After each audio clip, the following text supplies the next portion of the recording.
Dude! Hey, I am ready to go this morning. I haven't seen you in a while. I know, it's been too long, brother. Too long, too long. I know. I am painter, I am texture man. You are painter, you are texture man. What are you going to do today? You're going to texture some walls that I skimmed out. Exactly. In the kitchen. Yeah? Gonna get it taped off, gonna get it ready to go. All right. I got my bucket ready. Man. Have paintbrush, will travel. Put some paint on this truck. Oh, I see you got your hoppers up there. I better get up there because I think I gotta skim out. How you been? I haven't seen you since Oh, he's not listening to me. Cabin up there. Well, look at this, man. Here's my trusty helper. I'm paying him a chicken biscuit in an hour. Oh, okay. chicken biscuit. Chicken biscuit. We'll work for food, right? Oh yeah, I guess he is a painter. That'll work. He also freelances as a sheetrock drywaller, texture person every once in a while, right? I don't do much on that. Yeah, a little bit of painting, interior, exterior, whatever needs to be done. I'm the guy. Where you get those clothes? I can't figure that out. Dude, I'm freezing. You're in short pants. I got. What's up? Yeah, Those are your pajamas. Your I've been over at the coast. I've been over at the coast.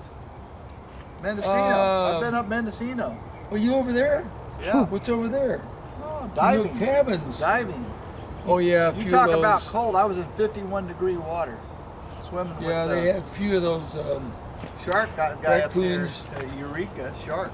All right, well, I better get in there because I've got a couple things to do for him before he starts. He was only supposed to look at the job today, and then he had some free time to go ahead and texture. So I've got a couple things I've got to do and help him, and I'm gonna video him while you're watching him spray texture some walls. Oh, this is gonna be cool. Well, here's his little compressor, and he's got this little thing here. It's called a hopper, and you put a spray nozzle at the bottom of that. He'll show you this in a minute. You know, when he gets ready to be set up. Here's his gun in here. He's even got some broad knives here, 12-inch, and it looks like a 10-inch. He's got something planned on showing you on that. You've got to have those too if you do a spray texture knockdown. We'll show you all about it in a minute.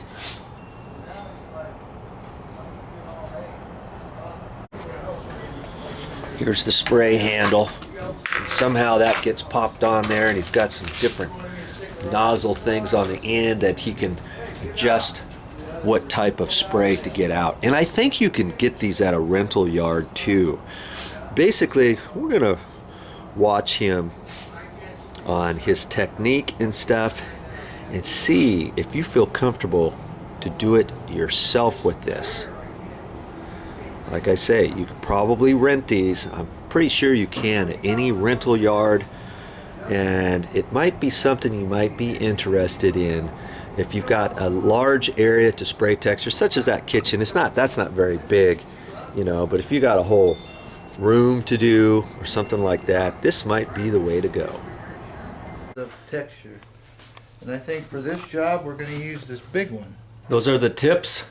The spray tip that gets your pattern of your texture compound. Uh-huh. And you get the pattern when it comes out of the gun. So I think we're gonna try the large one. Do you think you would do the? So what if you're not sure which tip? Then you just take that and you spray it on a piece of cardboard or something like that. Yeah, do a test run. Or I guess you could put it on the wall and then Scrape it off. Scrape it off.